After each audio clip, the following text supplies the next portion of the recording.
Good morning everyone. Tingnan nyo ang paligid. Tingnan nyo ang paligid. Ang sky, hindi magkapantay. Tingnan nyo doon, oh. Ang dilim-dilim. Napakakapal ng usok around. Nag-spreading siya doon. Nag-spreading siya doon, oh. Yan. Alam nyo anong nangyayari doon? May pumuputok na naman na bulkan. Hindi namin nalalaman. Yan, maraming nanonood. Yan, gustong-gusto nila yan manood pag may pumutok na bulkan dito. Ayan. Nabalitaan na lang namin na may pumutok pala ng bulkan dito. Ang dilim-dilim ng clouds dito, oh. Dito lang banda. Pero doon sa unahan ang liwanag. Ayan. Kapantay. Doon banda. Nag-orange.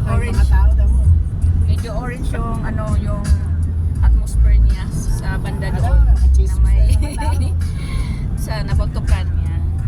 Doon siya. Daming bulkan dito. Hindi naman siya nakakatakot kasi flat lang naman yung volcano nila dito. Overflow lang naman. Hindi tulad sa Pilipinas na mountain yung volcano. Dito flat lang siya, mag-overflow. Parang water lang mag-overflow.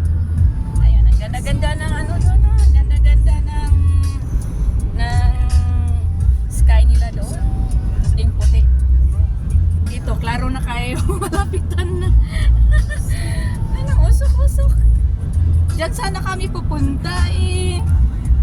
Nagtataka kami bakit ang dilim-dilim ng ang dilim-dilim ng sky. Yun pala, may pumutok na naman na bulkan. See? Napakakapal ng usok. Punta kami sa city. Wala ka na sa akin, no? Oh, yeah. Okay lang tayo. Okay lang lalabas tayo ngayon kasi sa unahan maganda naman. Hindi naman pala uulan. Dahil lang pala sa bulkan.